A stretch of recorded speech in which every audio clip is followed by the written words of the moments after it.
Dear ADC family and fellow Nigerians, it's with the greatest amusement that I watch the former Vice President Atiku Abubakar led group announce their takeover of the national leadership of the African Democratic Congress. As is expected, I have been inundated with a lot of calls and messages seeking my reaction to the unfolding dramedy. The facts of the matter are as follows. The Atiku-led group are in some form of alliance with the former leadership of the party led by Ralph Nwosu.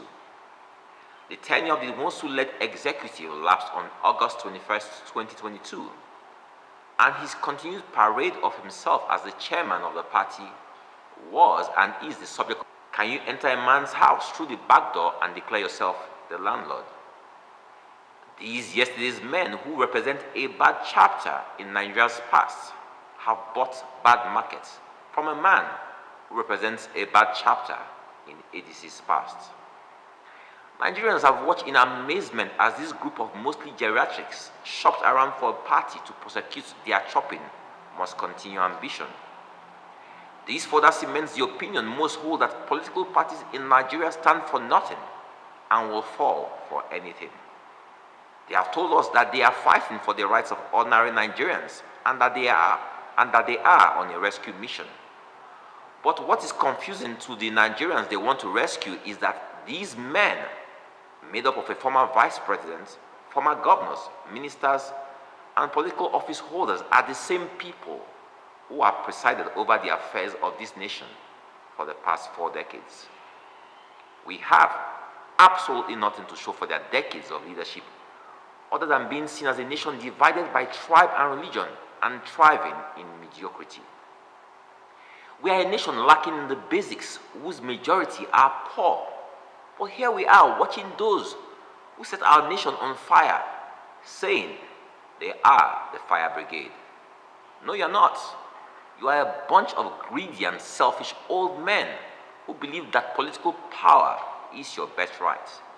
You stand for nothing other than your interest and will pay any price to hold political office. Nigerians are tired of your generation and reject everything you have to offer, which is nothing. Nigerians yearn for new names, new faces, fresh ideas, and progressive ideals. We yearn for a new Nigeria that thrives on meritocracy and de-emphasizes tribe and religion.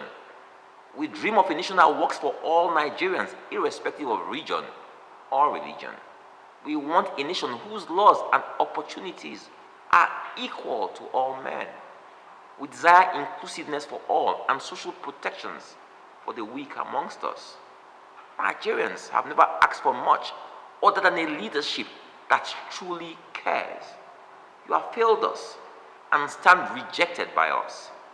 If you seek to be a part of the ADC, do the proper thing and come through the front door.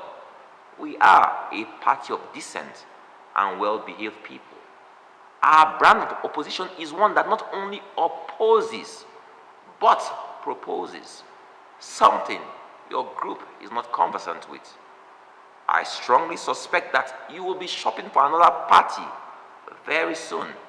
And as you do that, we, the members of the African Democratic Congress, wish you bon voyage.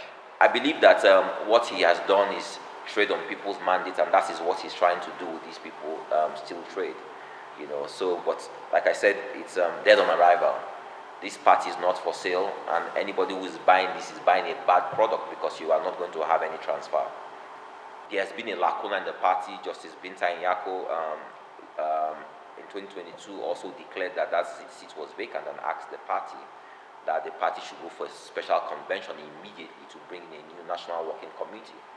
Unfortunately, INEC frustrated all attempts we made to take over the leadership of the party and have this special convention.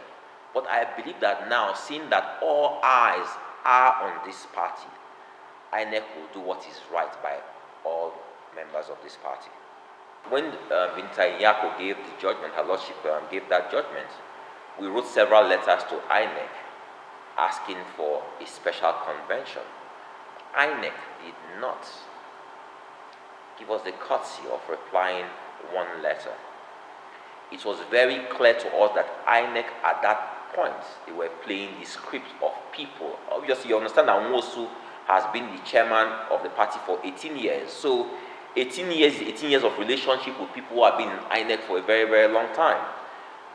INEC did not respond to us, but at every material point, they let us know that they did not recognize Nwosu as the chairman of the party. But what you say to us verbally, put it in writing, let us have our special convention. At some point last year, late last year, the party embarked on alternative dispute resolution. And at this point, INEC started engaging and writing letters back and forth, advising them to go through with this process of ADR.